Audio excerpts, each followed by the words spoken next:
Hey, what's up everyone? First off, let me apologize right from the start for my voice today. I'm a little under the weather. We're on a journey to find the best screen protector, hopefully glass for the Samsung Galaxy S7 Edge, but today we'll be taking a look at a film install. Ian here from Droid Mania, and you're watching my glass film protector review. Let's get started. Inside, as you probably guessed, you'll get what you need for the install. Remember, this is a film install. Take the prep pad, and speaking of that, a lens cloth without alcohol would have probably been better for your oleophobic coating on your display. But that's another video for a different day, so go ahead and clean your phone. Take the dry cloth included and use that to dry your phone, and if you can, do this in a lint, dust-free environment. With this product you get both a front and a back film for your phone, but today we're only going to install the front. Plus, I would recommend a skin or a case for the back of your phone anyway. This film is super thin and not very easy to hold. Problem number one. My number two problem is that I usually don't install film, so bear with me as I find the best way. As you can see, this thing is getting a ton of bubbles, and I for one can't accept that. This is where I pulled out my squeegee from Spigen and tried to get all the bubbles out, but that wasn't working.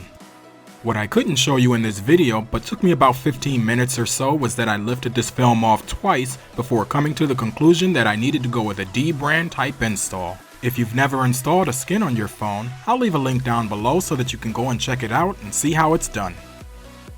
Yup, I broke out the blow dryer for this one for all the bubbles. I heated up the phone for about a minute and a half, and then I took my trusted Spigen squeegee, not the one that came with the protector, and began to work out the bubbles. I did this while the protector in the phone was still warm so I could get the best results. Now I'm going to speed things up a bit in this video because in real time this actually took me just under an hour to do. I know, right? I can't help it though, I just get obsessive with this kind of stuff. I need perfection.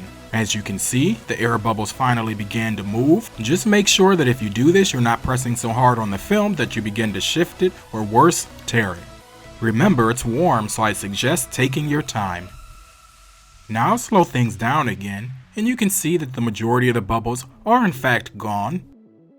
Just continue to move them towards the edge of the display until you've got them all out. As you work out the final bubbles, you may need to apply just a bit more heat, and as a final note, when you work on the edges, go from the top down only so that you don't lift the film. Okay, so now it's time to have a look at things, and after all this work I don't think it looks bad, especially since I took it off twice and reapplied it during the install. However, there are some pros and cons. Ready? On the edges, I'm not sure if the adhesive began to wear from me putting it on and taking it off, but there's a few bubbles here.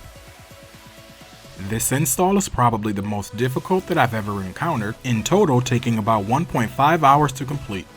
When it comes to the touch, it definitely doesn't have that tempered glass feeling. In fact, it has that sticky film feeling that I always dislike. Sensitivity wise, nothing is impacted, and the display responds in all areas to every touch.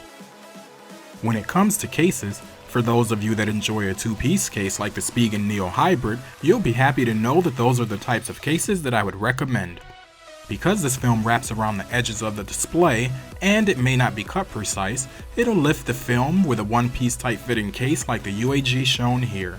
Oh, and by the way, I do have a review coming for that case, so make sure that you come back to check that out. The other alternative is to go with a thin-fitting case or maybe a skin on the back of the phone.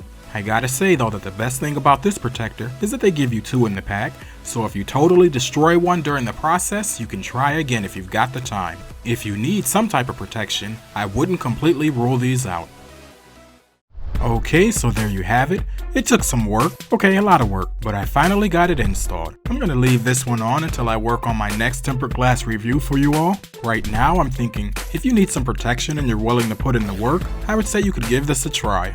There are some pros and cons as you've seen, but this is definitely not the worst protector that we've seen. You get two in the pack, and it's reasonably priced. The link is down below if you're interested, and if you're new to the channel, don't forget to subscribe. As always, I'd like to thank you for watching, and I'll talk to you in my next one.